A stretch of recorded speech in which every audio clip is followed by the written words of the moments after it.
Hey everyone, and welcome back to Jaraci Cup 5. Yeah, couldn't remember for some reason.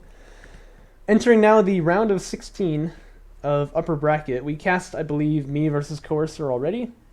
But this game is going to be between PhoenixYo, or Eclojo as he is in Steam, and Letsrock, player you ought to know from RM if you've been watching that. He's teamed up with Fear in the Balcora Cup 2.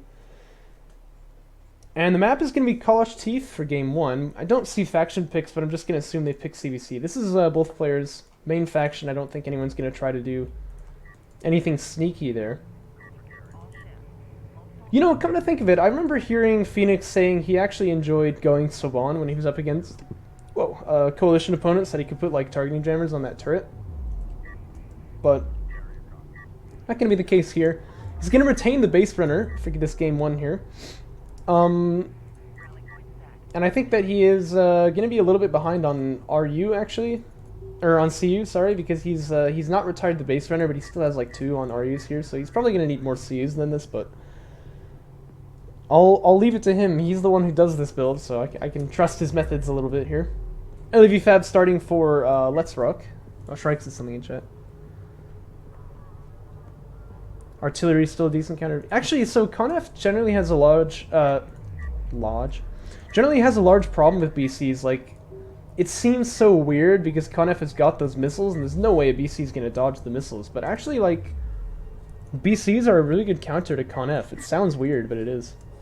But I do agree, though. I think artillery is still a pretty good counter to BCs, and I know A-Game doesn't like me saying that, but I think it is. And the reason is because the indirect fire is gonna hit you, but PhoenixYo apparently not terribly excited for this. Oh, hey now. No spoilers. No spoilers, my friend. AV Fab finishing from both sides here. It's going to be a little bit faster for Phoenix. Carrier production coming out for Letsrock. Now, again, I've criticized this move before. Yikes. Spoilers, my guy. Well, nobody knows that yet, my guy. Yikes.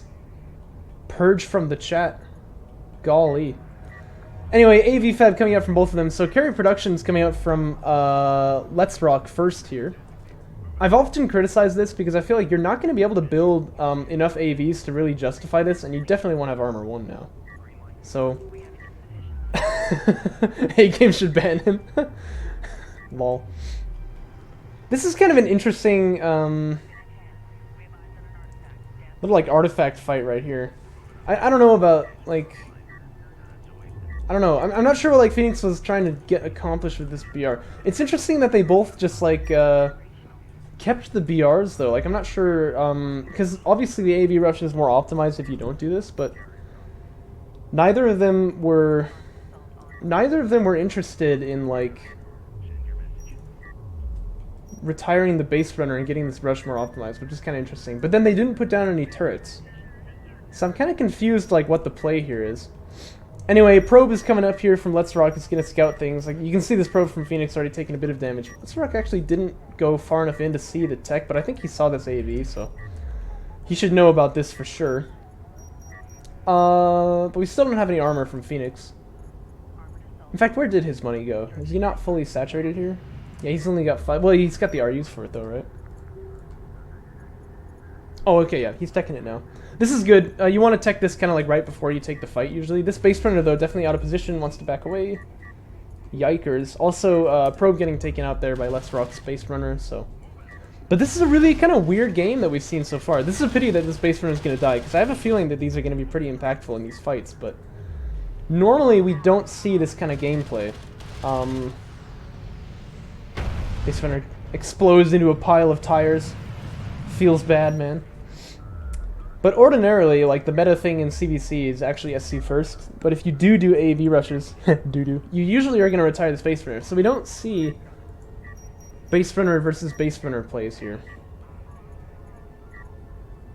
So this is kind of interesting.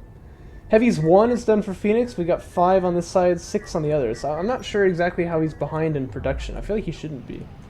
Maybe that production upgrade is actually good if you're gonna full commit. This is interesting, because I often say, like, yeah, he's not going to be able to make enough AVs to make this worth it, but He actually does outnumber his opponent on the field right now. Perhaps I should take it back. This is weird though. Again, like, this is a very non-meta game. I haven't seen anything like this.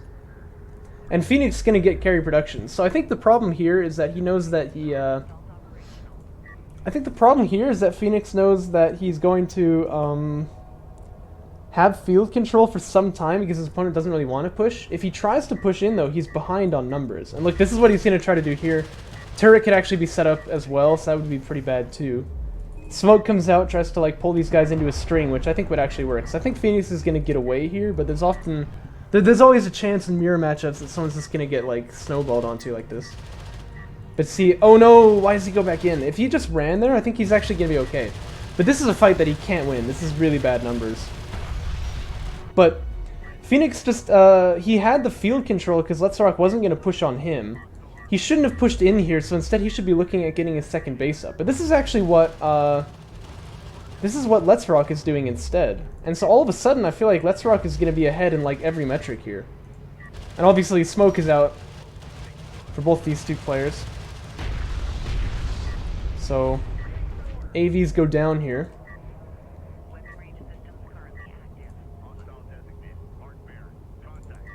Yeah, well, it's the carrier production upgrade. And like I said, I thought that was bad. I didn't think he could produce 2 AAVs off of carrier production like that, but he's actually managing to do it. It's kind of... I don't know, I've never seen this before. I like this Letsrock. I like it. Not gonna lie, Phoenix is definitely the favorite coming into this, but Game 1 is looking very bad. I mean, how do you stop this many AAVs, right? Like, you'd have to have a pretty good defense on the backline. Teching Fighter and Gunship, by the way, not gonna work, so...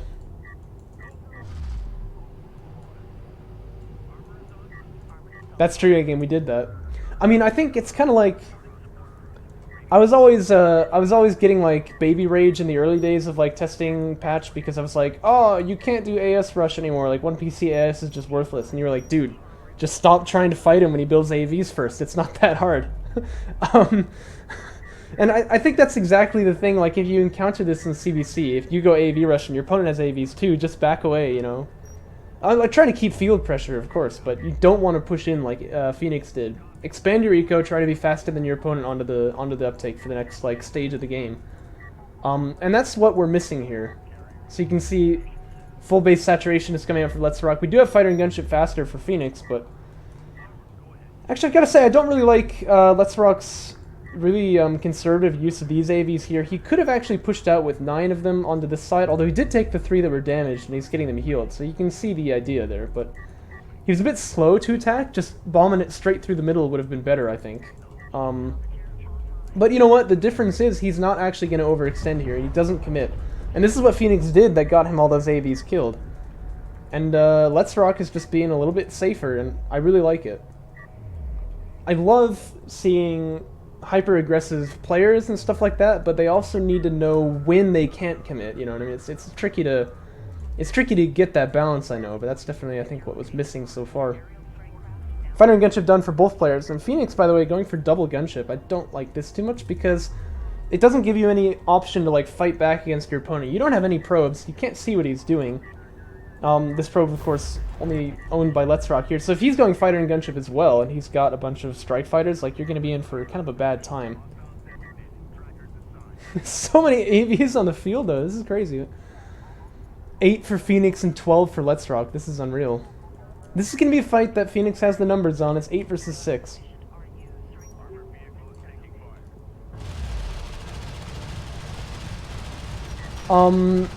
And I was wondering who wins this fight, because we do have, of course, SCs. Oh my gosh. Actually, the Gunship is going to be committed in here too. So the Strike Fighters want to take out the Gunship, I think, but... Yikes. And so Phoenix actually is jumping on top here. He's actually going to get this base, actually. The SC goes down. Now, I think the priority now has got to be the Salves. Yeah, there you go. I wouldn't bother fighting the AVs here, and I think that's what Letsrock, or what Phoenix is doing properly. So this is actually really good. Oh, but here's the issue. Yikes. No carrier power, of course, for Phoenix. Letsrock does have it from that artifact, but... Ouchie mama. It's gonna pull the full base retire. That's pretty much when you know that the game is over. By the way, quick note here: if you retire salvagers that have resources in the hold, it'll give you that when they retire, so you don't have to do a quick drop and then retire. But still, though, once salvagers get retired, that's usually when you know it's game over. I still like seeing it. It's something that like Sparrow would do all the time, but it's not a good sign by any means. SC just going to be rebuilt here by Letsrock. And that should pretty much be a wrap, although I know we've seen Letsrock take a very long time to finish games before, so this might take a while, but he is definitely in the dominant position now. I don't think that can really be argued. No chance that Phoenix is going to win, like, Strike Fighter battles now, right? And actually, what Letsrock should do... yeah, full wing, almost. How many series do I have to cast today? Many. Don't even ask. I think 3. So we've got a long time to go. Anyway, I think what Letsrock got to do is launch all of the Strike Fighters here and just kill off the eco every time it pops back out. You just keep your opponent down like that, then you can tech bombers and just sort of kill them. But definitely we saw on the group stage, he takes a while to kill his opponents, but he does kill them though. If you remember in the group stage, he was undefeated, so certainly not going to sniff at that kind of performance. And yeah, we do see Salves getting killed now by Strike Fighters. This is a point where Phoenix really could just surrender. I mean, I'm trying to imagine a world where Phoenix actually still wins this, and I can't do it. So I think we're probably going to fast forward here a little bit.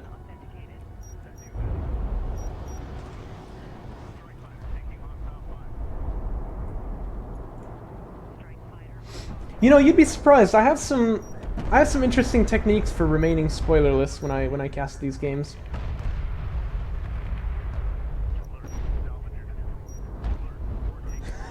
Bets how long it will take.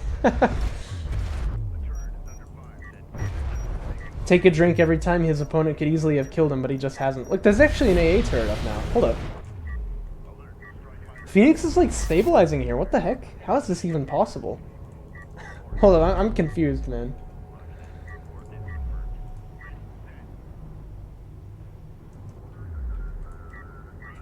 A CFAB coming out from Letsrock, though. This is a really nice, like, game ender. He actually needs to fill up his salves again. He's missing some salves here, but...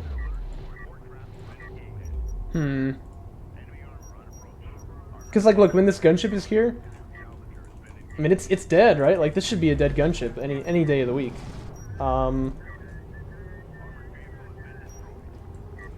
Look, the 2 Strike Fighters auto-targeted onto it. That's pretty good. But, like, these 4 here are just kind of chilling. He's actually got some in the hangar, too. This has got to be a dead gunship, right? No, he does go down. I was going to say, like, freaking God Hates Weave style wizardry in this game here, but no, it does go down. He's actually not rebuilding CU cells. So, a good tip is to always look up here in the top right after, like, eco attacks like that, or after you do quick drops and stuff. And this will tell you how many salvagers you have mining a certain resource here. So, obviously, you know, if you're on 2 base, it should be 6 and 4. And if it's 3 and 4, you're like, okay, I need to build 3 salves, right? So that's always a good way to figure out that you're undermining here. So, like this guy, for instance, probably shouldn't be here. You should probably be over there. More anti-air turret posts getting set up. The thing is, ACs are really going to shut this down, though, and they're in production. So I think it's still going to be over. But let's go ahead and speed this up a little bit. But yeah, so I do a lot of things to try to remain spoilerless, which is why I'm kind of frustrated that Phoenix just freaking spoiled everything at the very start of the series here. But one thing I do is I never check the battle fight page. Like, I'm very religious about not checking it. And that causes problems, obviously, because I'm supposed to be like the TO and everything, you know what I mean? But that's why, like, I have Roby on the team as well, and he's really good for, like, making sure that if there's weird stuff going on, that he can, like, handle it and whatever. Another thing that I really want to do is get somebody else to assemble the replay pack, but I mean, I don't know, no one's wanted to do it yet, so we haven't been able to do that. Actually, do you want to listen to the Benny Hill music? We can do that. Let's just get this going.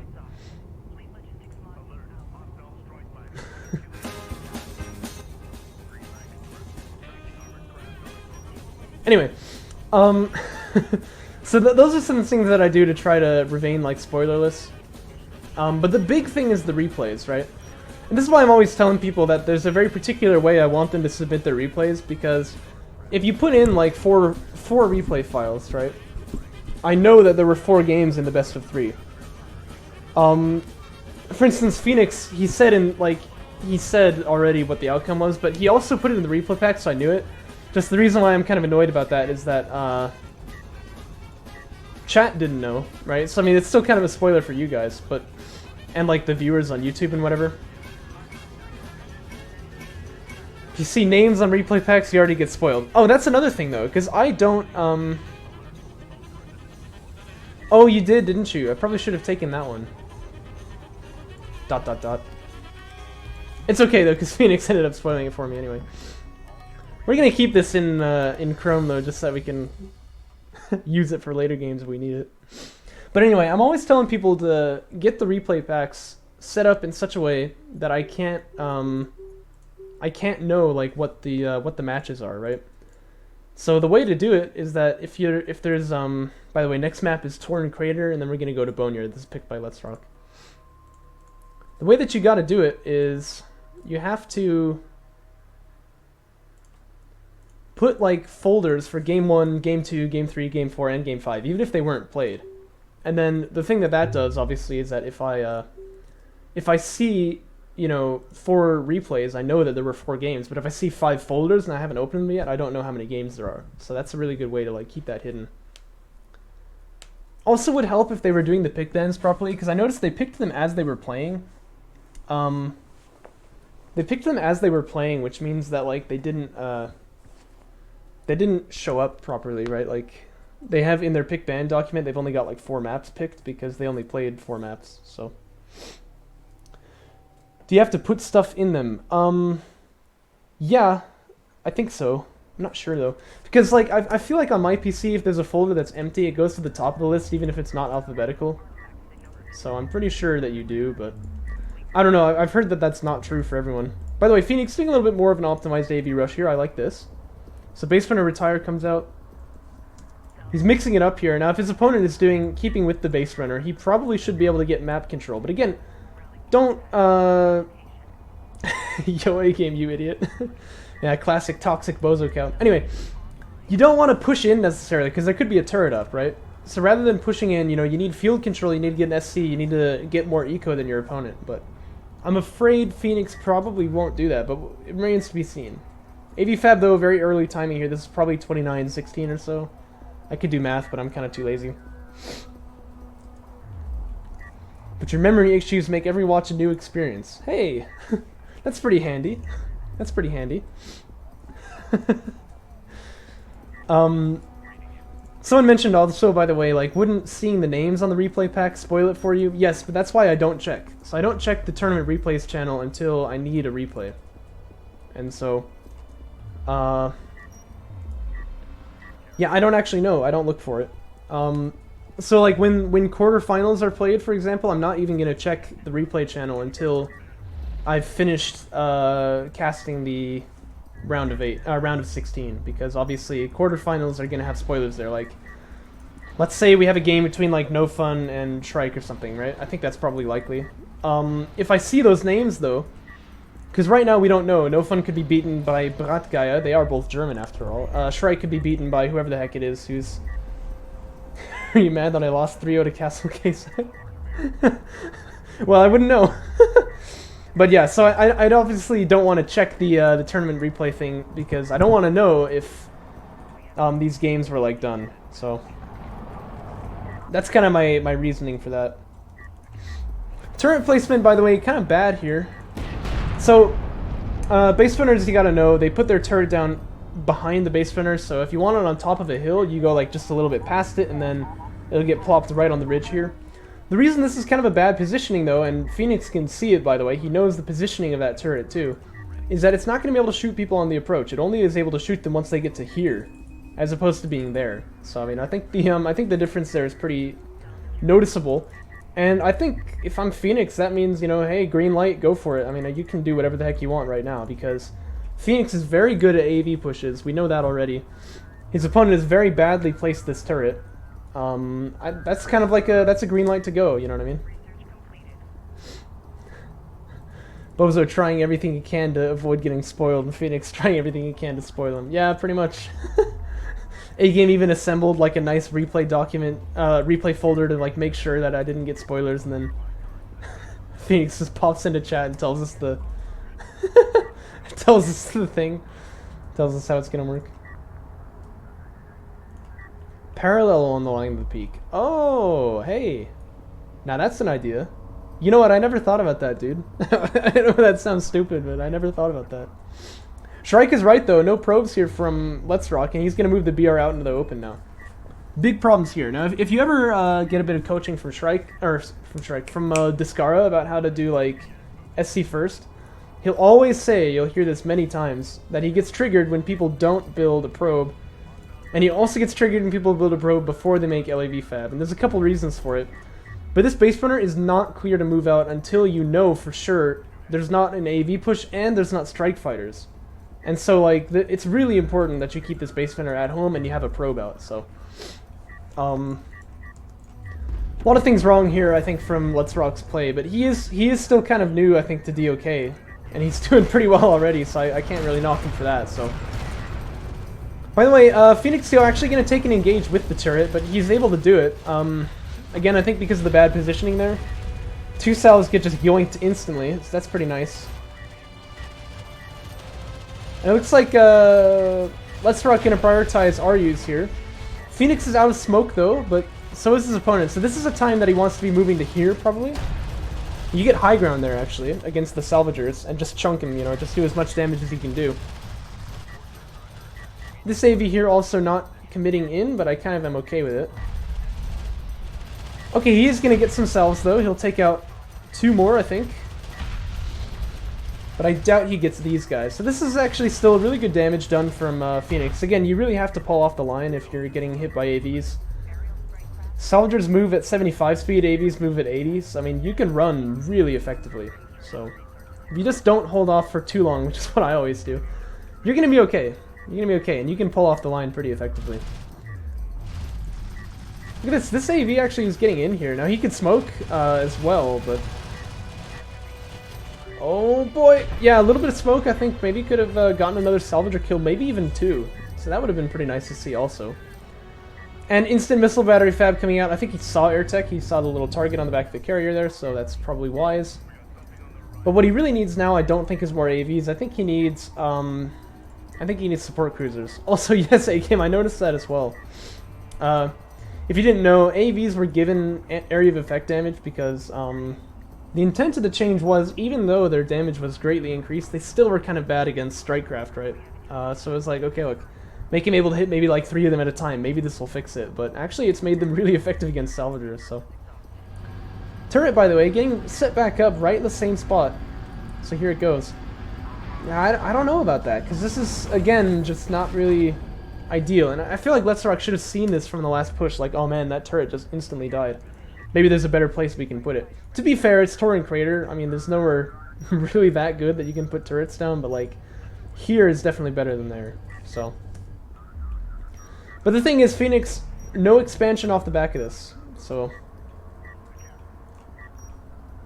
As far as I know, Shrike, you can give them certain bonuses and debuffs against classes. It's like against Strikecraft, you can give them against air, you can give them against like extra large, which means cruisers and stuff, right? But against certain units, I don't know. But I think where you're going with this is, oh, by the way, Phoenix getting way out of position here. Oh gosh, yikers! Ooh. Oh man, that would change everything, man. Anyway, I think what Shrike is getting at here is that he'd like to see like the area of effect taken away from Salvagers. No, just debuff the damage. Yeah, we could do that actually. We could do that. It'd make them less effective against single targets, but since Salvagers are usually bunched up, it'd make them exactly as effective if your opponent is lazy. So yeah, that could be done. That's an idea. What do you think, A-Game? But as to your idea, what if the main base was here? Well, no, you can't do it, I don't think. Remove the AoE against a class. Yeah, they do. I think the class name is called, like, Harvester or something.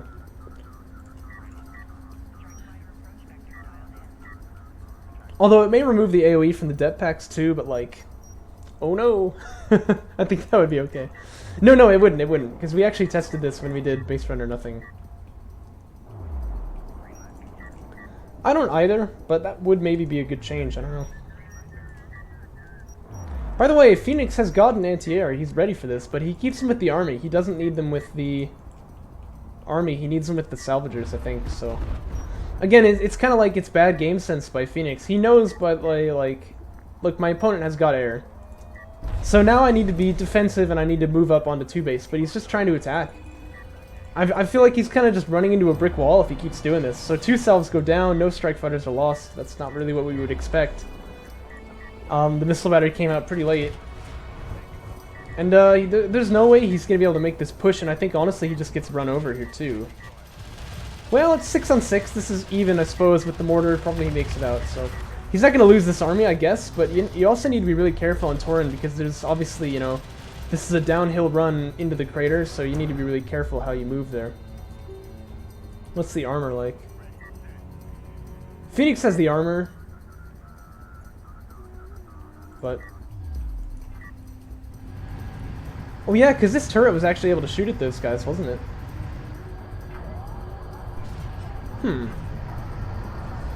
Interesting.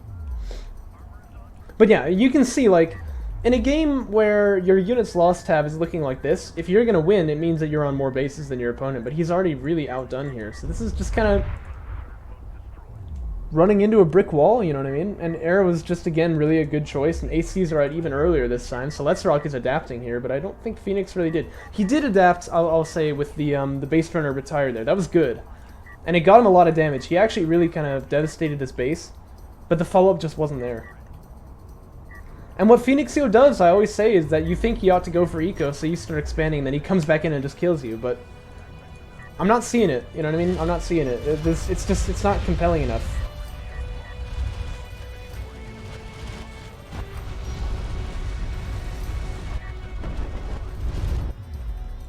Strike Fighter's actually getting really killed here, which is nice. These 3 AVs not able to push. I think probably they could have if they'd wanted to, but... So that's good for Phoenix, but again, ACs are here now. Double overcharge, just like pop over this hill. I mean, that's game over, right? I don't know. Because, like, how is Phoenix going to stop this? He needs to tech rails, like, instantly. Actually, he uses the attack missile barrage, too, which is interesting, but it doesn't really matter. It's academic at this point. I would have used overcharge, I guess, because it gets you also to the base a little bit faster, but you can see the rally point is there. Exactly what he wants. Yeah. Well, maybe this is a good explanation for why I don't think AVs are OP. This series right here. And again, the units lost tab just getting further and further behind. The thing is, railless games used to be this really, like, cool thing that you would see every now and then. He definitely meant diluted. He's from Lithuania, cut him some slack, you know? They mixed themselves with water so that there was less of them in the solution, and now they think that AVs are really strong. No, I definitely agree, Shrike, but we can definitely see the unit interaction still. I mean, the thing is, like, railless games used to be this thing that would happen really infrequently, and it was, like, really cool. Like, dude, no one's built any railguns, what's going on, you know what I mean? And now I think people are trying to force it a little bit too much, you know what I mean? Because, like, obviously, there are players who prefer assault ships, there's players who prefer rails, there are players who prefer AVs, there are players who prefer coalition rails, right? But you have to realize, like, those players still use the other unit. It's not like they don't ever build it. It's just that, you know, they'd prefer to play with, like, a certain unit rather than another. So, RailFab, by the way, is finishing now in about 6 seconds, but let me give you a little tip for all you boys and girls who are going to play on Tauren Crater in the next couple weeks. Put your ACs here, and then do a double attack missile barrage on the salvagers, and you win. I mean, you actually have range from there. It's pretty dumb. I don't think that should be a thing, but it is. So... Pretty good carrier block here, all things considered, by Phoenix. What he wants to do now is move up. But no, it looks like he's going to pull a salvager retire, so you know what that's time for.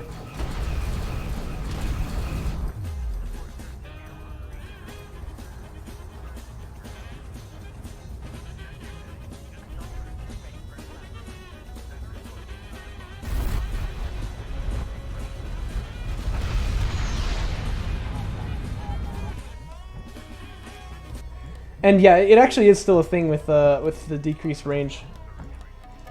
I can't remember when I did this, but it was pretty recent. I pulled it on somebody and it worked, so. And the next map is going to be Boneyard. Again, Letsrock's pick.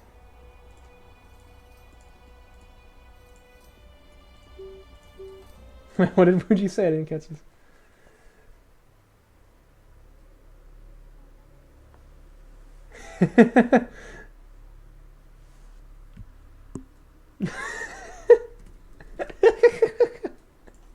Oh my gosh. Oh boy, game 3 of this series. And unfortunately, if you were paying attention in the beginning, you already know who wins this one, but it's going to be on the Boneyard. This is Letsrock's pick. I'll remind people, though, who are watching now, picks are supposed to be done before the series is played. I have a little thing about this in the rules.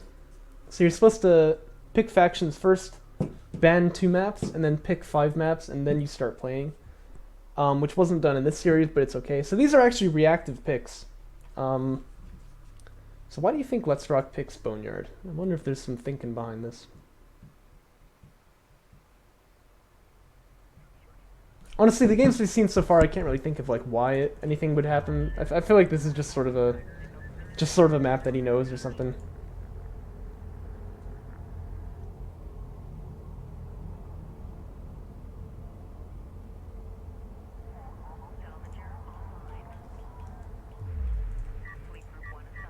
LAV Fab gonna start up now for Phoenix. A little bit later than before. He's got 5 salves this time, so this is not gonna be the really fast AV rush. He puts out a probe actually before retiring the BR. There's things you can do to like convince your opponent that you still have the BR by throwing a probe like this, but I don't think that's what he had in mind. This is kind of a bit of an odd choice if you ask me. He can see tech though, he can see the strat. Or the strad, I guess. That's how it's pronounced in Phoenix land. With a D, not a T. Carrier scouted here by this probe. He can die to BR. Yeah, he can. It looks like he's on this rock, though, which is a good place to be, but he needs to back up now. He's gonna die to the BR. No! Yikes! Well, I'm gonna just say it. That was not the most compelling probe I've ever seen. yeah, A-Game's gotcha. But it's going to be fighting gunship tech early. Probe didn't really get any info except that he saw the BR, but based on the games that we saw with Letsrock earlier, where he kept the base runner but still went for like an AV rush, kind of, that doesn't really say too much here. So it is actually going to be SC first this time, but I don't think that Phoenix could know that. The thing I want to note here, though, after you get LAV Fab started, you're usually kind of supposed to throw a probe out if you're the player who keeps his BR here and goes SC first. And this is exactly why. We have a fighter and gunship rush actually going to be coming out from Phoenix. I don't know about carry production. I don't know the numbers on this. Maybe he can double produce off of that, but I feel like that's going to be kind of... his eco is going to be a bit dry here. But this is exactly the kind of thing that Letsrock wants to know about. Uh-oh, and look at this. He's putting down a blind ground turret as well. Again, that's so much more expensive than just sending out a probe, and then you would know you don't need this. Hey, just carrier. Probably super late in the AM for you right now. His time zone's like even past A games. Well, carrier production finishing now for Phoenix. We'll see what he's able to do. What's his resource count? Pretty low. He could make a strike fighter if he wants. It looks like he's just still queuing up salves here. So yeah, I think carry production was probably a mistake.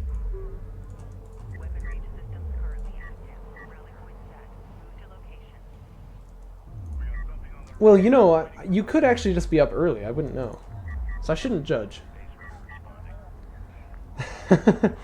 But, yeah, this is going to be a bit of a yikes, I think, for PhoenixYo. The carry production upgrade is a bit of a mistake. But you never know. He could still get some good damage done here. I always am telling you I think gunship rushes are a little bit overrated, but he is going to be met with no opposition here. So he can get some damage done. But the money that went into carry production could have gone into like 2 strike fighters or so. And so he could come in with a gunship, 2 strike fighters, take out a lot of this base actually. And then just sort of back away and he's going to be free. And this probe is very late, so the probe actually doesn't even manage to scout air tech. It's just here. Here's a gunship. Have fun, boys. And there's no splits? Oh. Yikes. So that's going to be a lot of damage. In fact, it kills the turret. Wants to be targeting these salves, though, who are low, but he backs away. No ammo left. But a strike fighter is coming up here.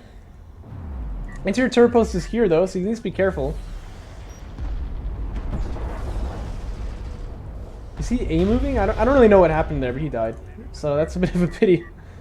But the second gunship will be done before too long. So I'd love to see missile battery fab, because this is not going to be quite enough for, what's-his-face? For Letsrock.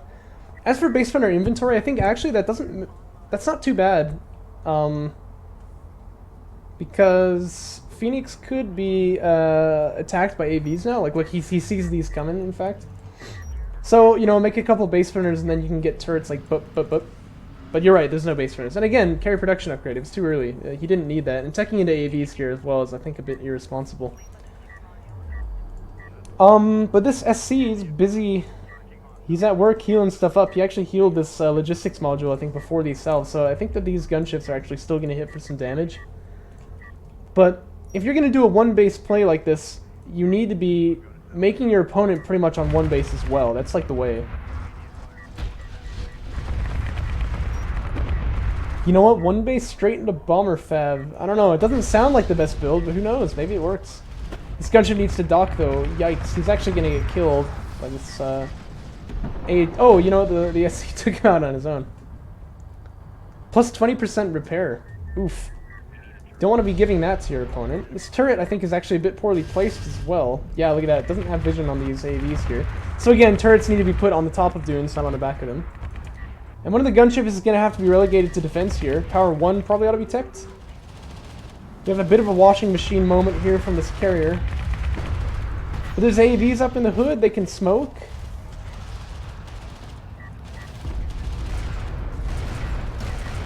Salve's pulled off the line.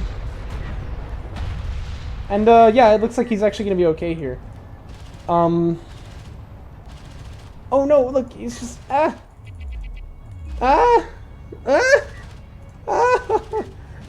Amazingly, Letsrock chooses to retarget. I think a salvager was going to die there, maybe even two, so that was a little bit lazy, but... It's okay. Also, yeah, OMG, mate. Let me just add, though, I agree, though. I have no idea how that's going to happen. But the reason why I think that gunship plays are a little bit overrated here is because if you come in with strike fighters, they actually still do good damage against the salves, but the important thing is their damage doesn't go down if the salves split, right? And gunships are actually only going to kill, I think, like 1.5 salvagers if your opponent splits properly, right? And what that means, of course, like take one here, take one here, take one here, take one here, right? You split them out into like 6 different locations. And you don't take any damage, like you barely take damage at all. And so I think that gunship openings are just kind of a lot less powerful than people think they are, because against a good opponent, they're really not going to get all that much damage done. One gunship is good, though, because it forces the split, so it drains some micro. Mix in a couple strike fighters, don't get the production upgrade, and I think we got a really, like, a kind of a winning build here. Against, that is, you know, no probe SC first, which is definitely a bad one. Yikers. Gunship goes down there. I feel like once he saw the second AA post, which should, you know, show up pretty brightly on the sensors, you just kind of need to back away this direction, but... It's a bit of questionable air micro there, but the turret is dead, so we really should have been seeing one getting placed already if we knew that these AVs were in the field. So yeah, this is going to be a dead SC. There could be smoke here, but I think it would only delay the inevitable. And let's see if we can get any salvager kills. That's really what Phoenix is going for now. Probably wants to smoke off these AVs, though. Make sure you just... Oh no, don't target the base runner. Yeah, okay. No, no, no, no! Yeah, there you go. Smoke really would have been good against these AVs, but it's not going to happen. Stop hacking reality. Yeah, it's like he always knows what's gonna happen. I think we've uncovered the secret. A-game is a dirty cheese. By the way, BC Fab finishing out for Phoenix. With that discussion of battle cruisers going on earlier in chat, I thought Phoenix was gonna like lose this game to battle cruisers or something like that, but like that's why he was like mad about this series. But no, maybe he's actually gonna use them. Oh, dude, that could be like a band name, right? ACBC. SC's been replaced, by the way. No one's getting replaced. Check the units lost tab here. It doesn't look terribly compelling for either player, but obviously Letsrock is ahead in eco, so he's still winning this game here, I think. I mean, he's lost money. He's lost, you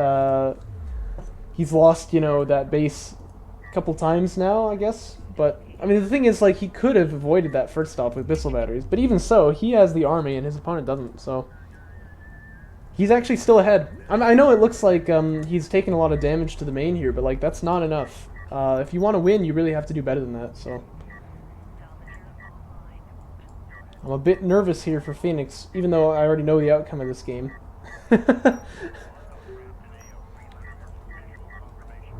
Phoenix, by the way, building some missile batteries now. Last Rites playing Warhammer 40k. I guess that doesn't show up on stream, but it's kind of interesting. Yeah, exactly. But the thing is, like, Letsrock relied on anti-air turret posts here, but he actually really should have teched missile battery, and he would have mitigated a lot of that damage, and been able to push out across the field with those missile batteries too. So I feel like that was probably the better choice here. I'll tell you one thing I'm starting to realize: if I ever meet Phoenix in a tournament, I should just play Coalition. I know that sounds like BM, but it's kind of true. Galzian, I feel like, is a lot more likely to take damage late game from this kind of AAV push, and Coalition just shuts it down really nicely. Let's play Saban. Yeah, well, that is my second pick. So, hard counters Coalition. I'm not so sure I would say that.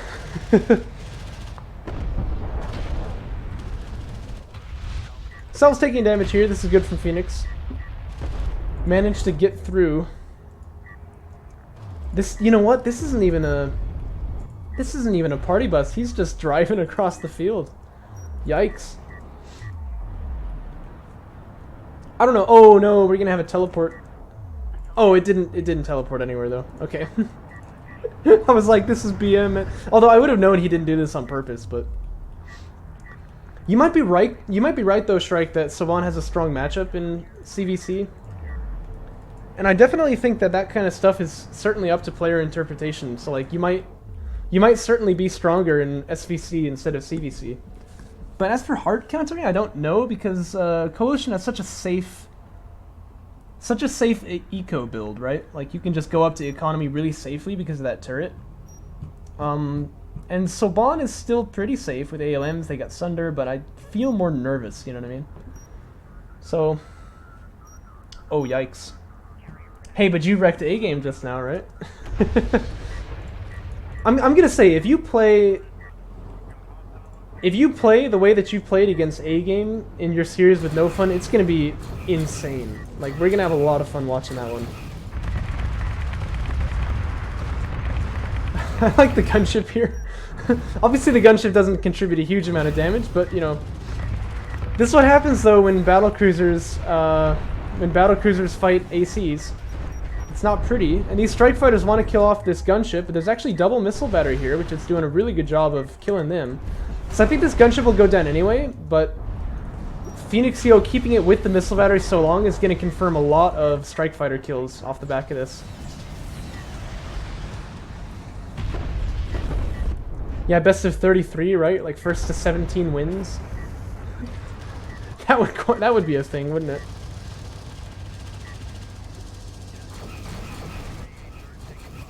Ah, so it's like a best of 5. This BC getting a little bit chugged here, but it's still able to do, as you can see, good work here. But the turret actually dumps a lot of damage onto BCs. Pretty good smoke, I think. But the carrier is going to take it out along with the AC and the turret. So I feel like the BC would have been better coming around through the backline here, because then you're going to force the pull off. And then you can just sort of like inhabit this base. Of course, this is one real reason why we don't really see railless games, right? Because look, like ACs are not good versus BCs at all. I should take that back. Like, they can be, especially because of the Tech Missile Barrage dumping huge damage on like one target area. But like, you don't favor this matchup, right? If your opponent is building ACs and you're building BCs, you're winning. I will say I've seen cases where someone like triple Tech Missile like a carrier, and right then a BC popped out and he just like he spawns dead and just instantly blows up, and I was like, yikes. That's what feels bad. I know, right? It's spectacular. I've got to say, this is actually something I like about PhoenixYo's play, is that he just does the weirdest things. He's just like, you know what, I'm gonna be on one base, screw it. But I think it definitely hurt him in this series here. I think he can get away with that against Galzian, but I don't see it working against Coalition here. Oh man, Bomber Fab though coming out for Phoenix. I like that. Probably, by the way, one thing that he should do here, rotate the carrier so that the back end is facing toward here, because the travel time for BCs is quite large. And all of that travel time that this BC just did would have been, like, negated if he was turned around, so he would already be, like, here. So, just gets your army into the field a little bit faster. Another late game tech off of one base, yep. Oh, man. Oh, A-game, look at this. He got both the production upgrades. Oh, no. I don't know what world he imagines he's going to be able to triple pump off of one base. Although, to be fair, he's on 2 now. So, like, alright, I can see that, but... Oh, man. Yeah, did I just not catch that? Phoenix, you're an absolute character. Part of me wants him to become super good, but part of me wants him to just become good at this and just, like, never change.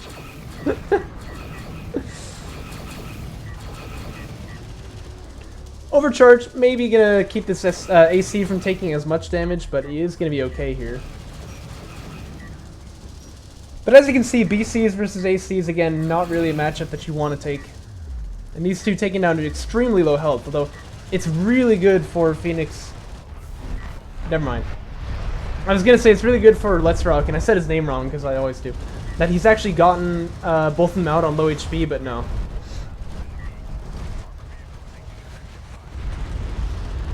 This BC getting a bit low here. Actually, he's getting really killed by an AAV, which is funny. You know, he actually will die. So that's pretty impressive for Letsrock managing to kind of put together a kill on that BC, and he is going to get a... No, he's not going to get this extraction. That's close, though. Is he? Wait a minute. So again, another thing that you can do if you really need to stop this extract, put this LAV up on the high ground and then hold position using H. But he is going to stop this one. Well, let's see. BC's at 1500 range, right? So carriers can outrange in late game. But only barely. So yeah, pretty much just rails. Air, yeah, that's true. AC gets into the backlines here. There's a bomber though, so that's going to be putting some smack on this AC here. But the carrier at this point, when the base is getting mined out like that, probably just wants to rotate onto the third base. Oh my gosh, he actually... Wait a minute. Did I miss something? There's an SC dead on the field here. I'm confused how that happened. How'd that SC die? No, wait. No. This is the one. Okay. So that SC... No, because, what's-his-face doesn't have any bombers. Letsrock. So I think the SC came out with the BC to try to make the play a little bit stronger, then he moved back to the main, which is still a little weird, but... Hey, you know, to each their own. Gotta find your own path in life. Wait a minute, yeah! Ha! Yes! Alright, I like that. I like that. Phoenix, keeping his carrier on the main though. So this is obviously a mistake because all you have on the main right now is 2 RU miners, and you have 4 over here, which has more money on it too. So let yourselves LDM from here. This is fine. Move your carrier there and your SC there, I would say, because carriers can sometimes get stuck on this position.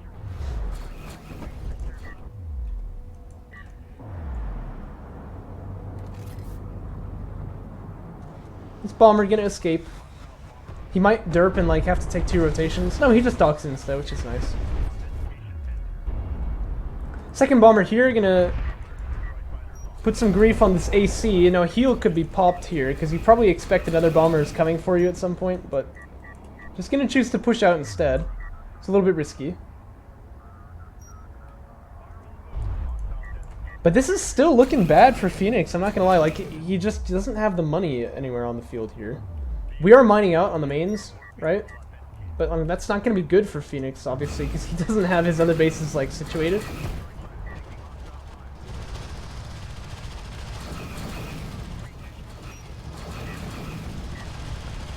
BR gonna die now. That SC should be okay, right? I mean, I feel like this is fine. Wait. Oh, I was like, where'd that missile go? I thought that came from the carrier. I was like, are you drunk? Like, what is this? This BC just get a power slide back. Boom! Take him out. Freaking awesome units.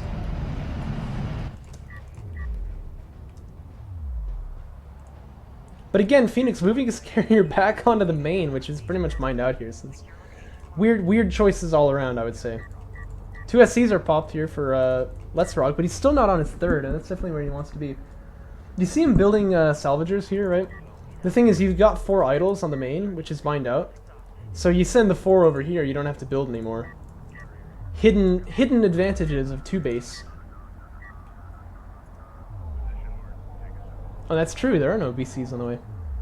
Poor Cruz is having a tea break. Yeah, I like that. What about the battle today? Yeah, splendid.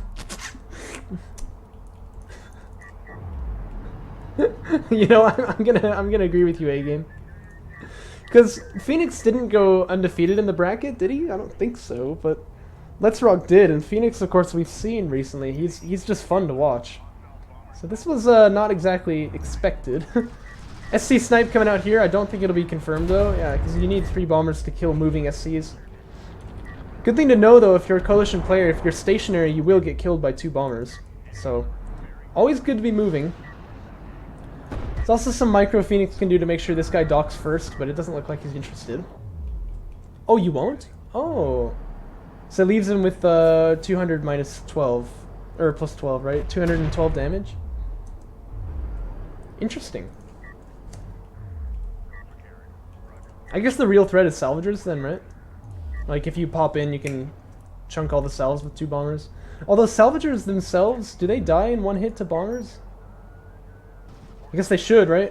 1500 versus 950. How much do precision bombers do? Hold up, I can actually, like, know these things. It's kind of lazy for me to be asking A-Game for all this crap, because I can just go into data and find subsystem log. Oh my gosh, my computer's yelling at me. Precision... No. G underscore bomber, probably. 800. So salvagers would actually survive a bomber hitting them, but... Like from Gaussian. Hold up, you said other things in chat as well. Oh, it has a modifier on small. Ah, okay. SC goes down here. It's a valiant effort to try to heal this guy up. Gotta say, though, Letsrock had smoke. He's only used 1. No, he's used 2. So he could probably have kept that alive, but... Oh, dude, you're right. I haven't done anything with bombers in the joke patch. Jeez. Okay, what should I do, man? What should I do with the bombers? Because that's a really juicy area there. We haven't touched it all yet. By the way, yes! Carrier finally moved on to the 3rd. Woohoo! Yeah!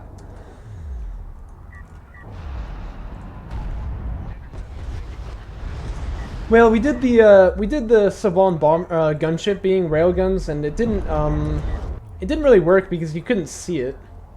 Make them super slow and tanky. Yeah, I like that idea. I like that idea. Because gunships already do like huge damage. And I already figured that I should make interceptors fire like 1 missile per sortie, I guess. So they only have like 1 missile, but it does like huge area of effect damage across an area. So we already kind of have that filled out. So like super slow, super tanky, and they have like, let's say like 20 bombs before they have to dock. It's just like a flying fortress, just like boom, boom, boom. Yeah, okay. I think that's probably where I'm gonna go with it. Obvious counter to BCs, right? Yeah, I can. I can reduce the I can reduce the overheat threshold so that the default cooling threshold is like 80 or something like that. So you can make it so that the carriers have more power.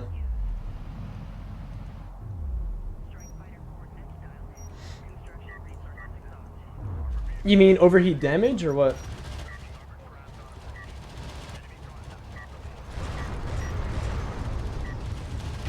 AV's trying to push in here. It's just gonna get chunked. I mean,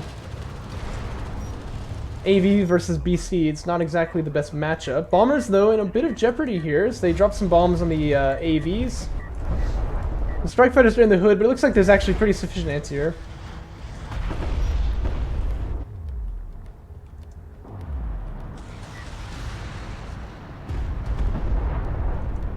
Can't make Tony Hawk appear every time a carrier goes metal and starts doing kickflips. Yeah, that would be pretty sick. Also, no A-game carrier overheat does a lot of damage. Like, why does he have no resources? Because he's trying to mine off of this empty base. Oh my! Oh. What is this nonsense? I don't know what to say about this. This is a weird game, man. I feel like I'm watching like lower bracket right now. Which I feel like this is totally justifiable for Letsrock because he's good, but he's still new. But Phoenix, what the heck are you doing, man? Oh my gosh. By the way, Letsrock joined like last minute, like when we had the extension because I seeded wrong, he joined then. So I mean, we were pretty close to not getting this series at all. I'm pretty happy about this. Uh-oh, no, this is you want to be going the other way. Yikes. That's gotta be game right there, yeah. That's how it ends? That's how it ends?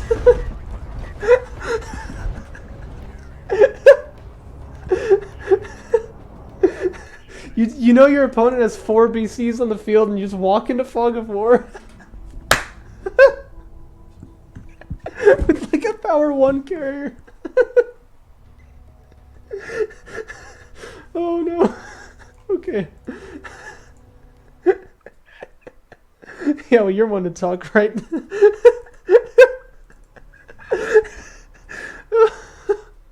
Oh no. Oh, okay. Compose yourself, Pozo. Firebase Crow. It's still possible for Phoenix to win the series, if he doesn't tell us what the outcome is already. Okay, fire. Oh. Firebase Crow. Gonna be, PhoenixYo's pick.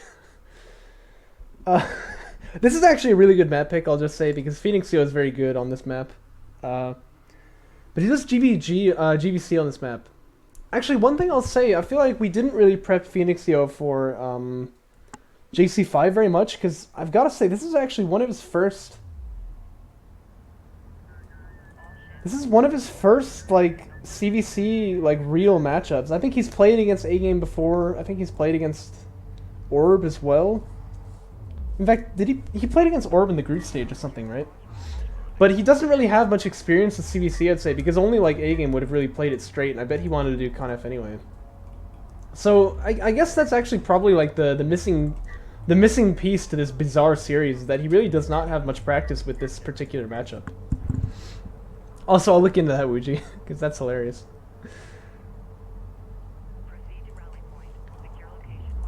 Yeah, did you hear that drinking chlorine is like a 100% guaranteed way to remove coronavirus from your system? Because you'll die, and, you know, viruses can't live in dead people, so... Phineas, again, I think overmining a little bit on RU here. I think if you don't retire the BR, you need to keep one of these guys on C's, but he also built 2 salves, so that just does kind of slow him down in general. Maybe he's mixing things up this game. Perhaps he doesn't want to go for AV tech, but we'll find out in just a moment.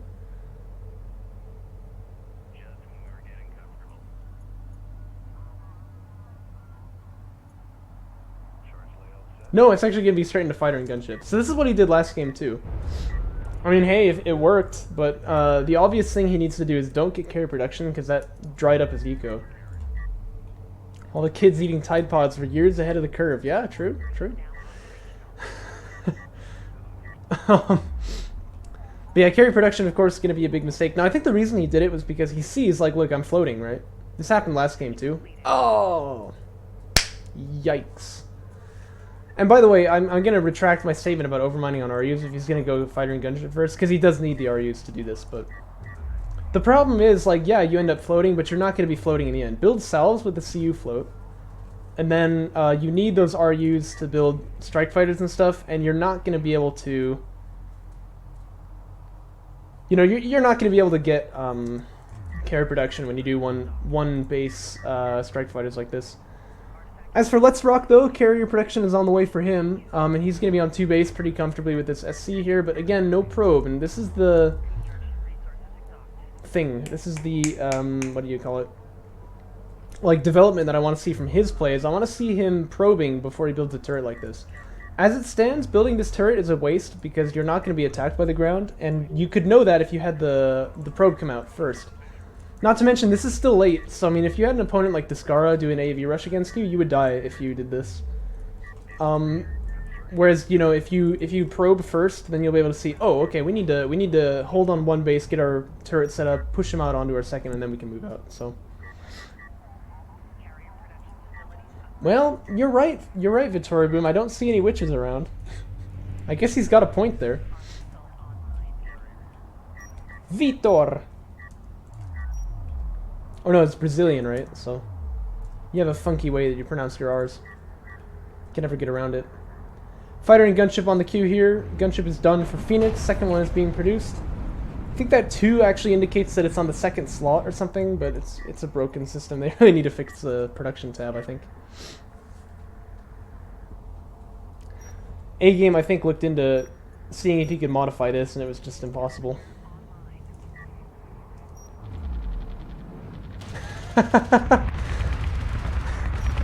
Yeah, pretty much.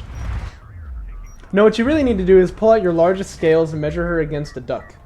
So. Yikes. I guess I'll never know then. Again, here, no splits by Letsrock, so he does lose a plentitude of salvagers. Heal could be on too, that'd be kind of nice, but... That's quackers. Anti-air turret post comes up from the base runner, but again, no tech in a missile battery. Although, I mean, this is fine because fighter and gunship is on the way. And that is serviceable anti-air. He's banked up 245 RU, so he can build like 2 of them at a time here. So that's what I'd want to see him do. Yep, there you go.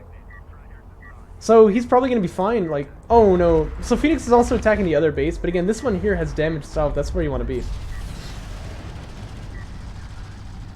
Strength of gunship is always going to go up as it confirms its kills, which it was not able to do here. Oh no! Some bad micro. Maybe going to get it killed too. Stays away from the A-turret post. That's so good, because he's going to get out of here. I thought that was actually going to die.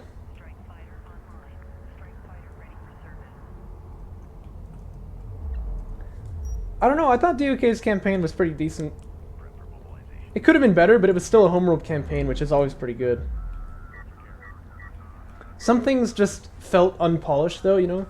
Like, the way that you get ACs, for example, they're just like, we have AC tech now. And you're like, oh. You know what I mean? Like, why didn't they unlock ACs after you finished, like, the Gaussian base mission? That would have been cool, right? Oh, do you mean scripting by, like, the writing of the campaign, or do you mean the, like, the scripting of events in it? Like, the in-game, like, engine scripting? Ah, the scripted spawns. I see what you mean. Yeah, I agree. Those are pretty abysmal. This gunship is dead, by the way. Caught by a lot of anti-air. Manages to avoid veterancy on the strike fighters. I guess that's something. But it is going to die. SC here going to trundle its way over to the base. And Phoenix Huge development here. He is on 2 base, my friends. Oh. So that's pretty cool. Battlecruiser Fab coming out from Letsrock. Very, very early Battlecruiser Fab here, so that's going to be interesting.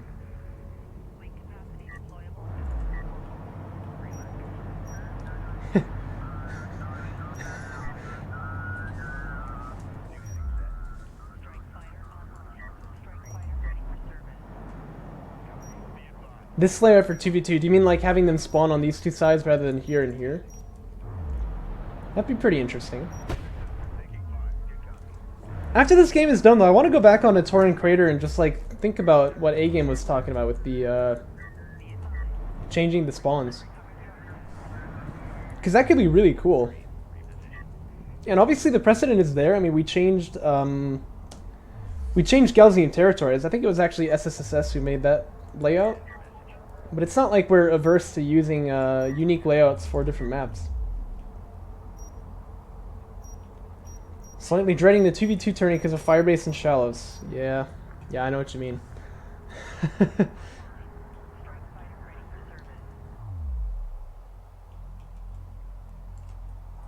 Well, I think the problem with Shallows 2v2, or sorry, with Firebase 2v2 is that you're so defendable on your main. And not to mention, like, how did you get here anyway? Like, there's no way to get on top of this plateau.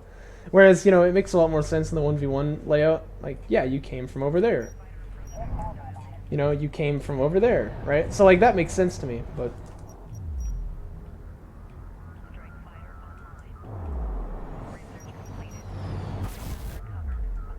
Artifact comes out, by the way, for Letsrock. Oh, it's a mirror BC Fab. Look at that. Although, Letsrock got BC Fab last game. He didn't actually build anything with it. Int's gonna start chunking up some salves here. It's always a bit of a yikes. There is an anti-air turret post, but you can see just by splitting the damage on it, it doesn't actually get any kills here, except for 1, it looks like. Actually, it's gonna get 2 just right at the end. Plonk.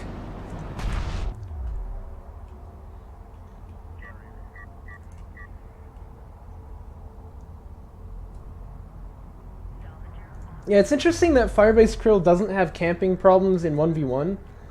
Because if you can camp here, your opponent can just extract on the other side. And then that usually prompts you to like push out, you know what I mean? So it's really interesting how it plays in 1v1, but in 2v2 I feel like it's pretty suboptimal. You can just like sit on these hills too. And they're not usable for sieging the high ground. So it's basically just like 2 stages of defense for the defender.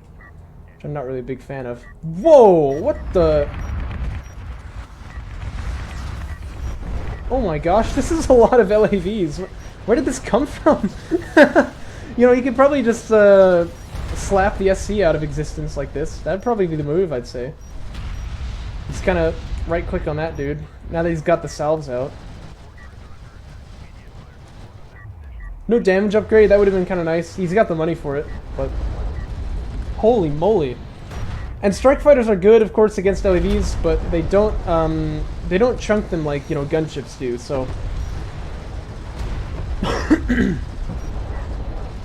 Oh my gosh. They can't out-DPS the support cruiser. Yikes. Okay, maybe I take it back. But he sees the BC tech with him, at least. And BC's, by the way, being built by, what's-his-face. So, actually, that didn't work.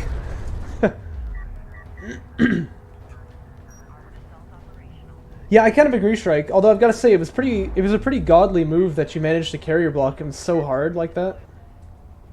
But they are usually pretty underwhelming in CVC. I feel like they work in surprise ways, like this. This actually worked, I think. He could have kept them alive, but... Of course, it was my idea, too, to attack this SC, which apparently didn't work, so I probably would have thrown them as well. But, because here, like, his opponent had no defense against them. But I feel like just a couple AVs really shuts down LAV in CVC matchups. The problem is, I don't know,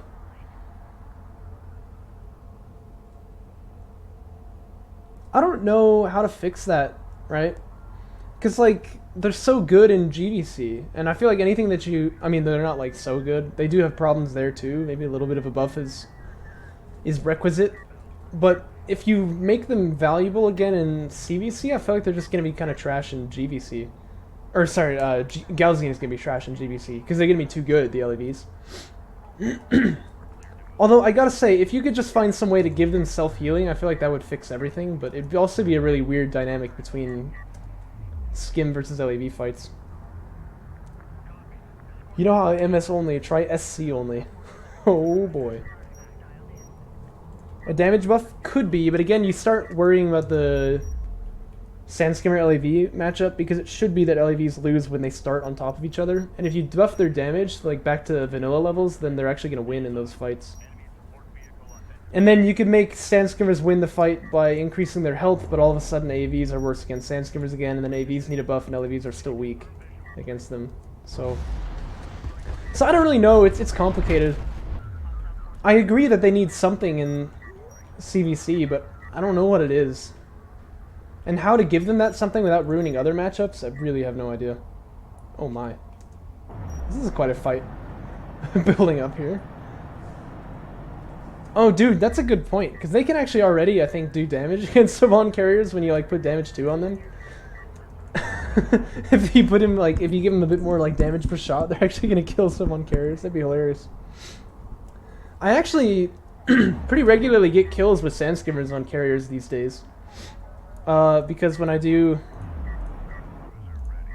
Well, kind of, yes and no. I'll get back to that in a second, though. When I do, like, Rail Rush plays... By the way, this is a really bad fight for, Letsrock. I don't know why he thinks he can take this. Phoenix has it. I don't know why he doesn't push. And I also don't know why he doesn't shoot. Anyway, but this is like 3 SCs, so he has more healing, too, and these guys, they're totally trapped. Just kind of drive on in, you're gonna slaughter. I'd say go up onto the high ground, just like get to here. Yeah, he's going up to it, so he knows. Weird play here by Letsrock. This is really a bit of a throw. Anyway, carriers get sundered by rails, obviously. Oh, you know, that's not relevant, because the Sandskimmers can't kill them.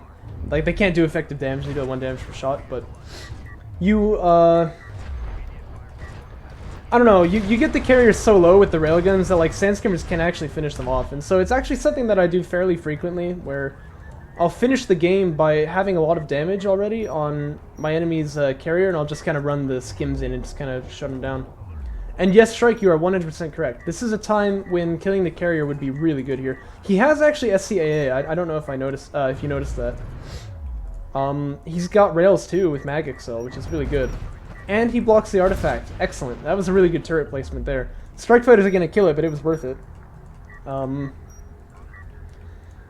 But this is a time when killing that carrier would be really good. And moving the rails out too would be excellent. There are BCs on the back end too, though, so he needs to be careful about that. Now, one thing he could do, he's got SC production, obviously. Build 1 more, and look, he's got the float for this. Build 1 more SC and bring the carrier to the front line also. And now there's not going to be a defender's advantage anymore, because you can build frontline BCs too. That's a really strong play here. I think Vanguard or something. Yeah, although it's got a different name as Soban. I think they call it, like, Spearhead, I think, but... Not totally sure. Anyway, these Strike Fighters feeling a little bit pants. They can't do too much damage here. Looking at it again, though, maybe he could actually snipe anti-air turret posts. Do nukes jib BCs? Well, I don't think so. I'm pretty sure they won't kill them in 1 hit. But certainly not if they're on the edge of it. But, like, you imagine if a nuke landed here, let's say all these rails would die, and all the cruisers would be at, like, half health or something, so... Well, that's the thing, these are SCs, actually, so this is his damage output on the field, but... As you don't push in and don't expand, yeah, I would agree, that does tend to kind of make your play a little bit weak. These rails also probably want to be in the field, too. But this is good, high ground BCs. Back away, though, back away. You wanna just be, like, close enough to do damage, but not enough to give up the high ground. Yikers. Go back, Freeman! You have no idea what you'll unleash. Look, he's walked down out of the high ground. He's gonna take this fight, and amazingly, he might still win it. Oh, yikes! Not anymore. What a throw! Ah. So, Strike Fighter's trying to get in here, though. They're not gonna do too much. This BC caught on rotation. And he goes down. That was so bad. That was really unfortunate. Oh my god, what the heck? look at the sensors, like cursed images. Yeah, but you know what? I think this is time for some Benny Hill, because I think we're gonna see this take a while. Yikes, my frame rate.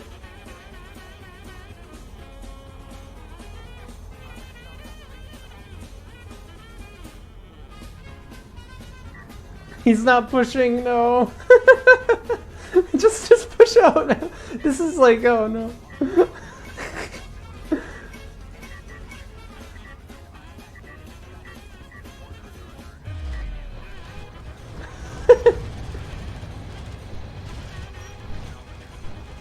We need to up the volume a little bit.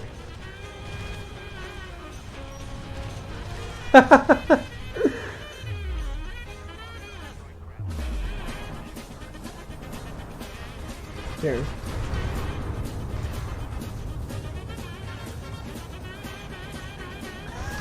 This guy's like rolling off the edge.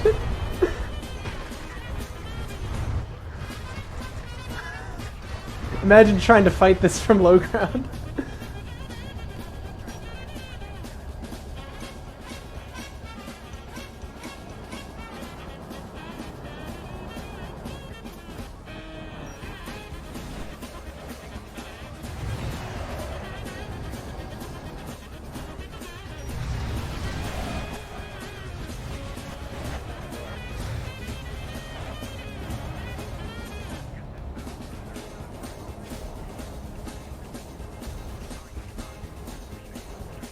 I'm enjoying this. Why is he smoking here? Like, what's he afraid of?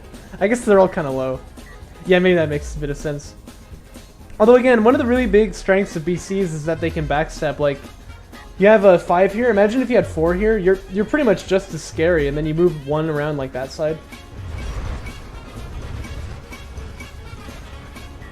This is such a weird fight, man. I've never seen, like, BCs fighting each other like this.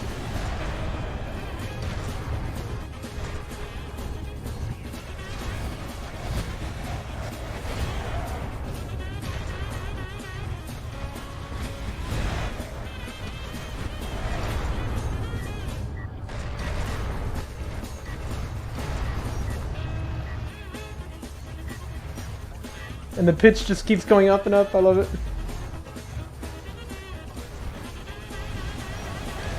Strike fighters just go in and instantly die. Oh no.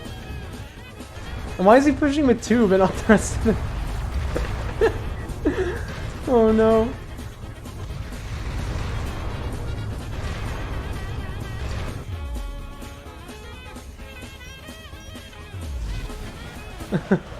I'm afraid. Oh no, man.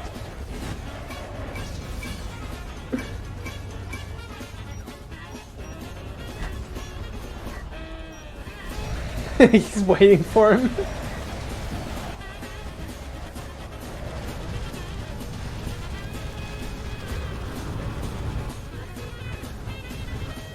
Why did these guys stop pushing?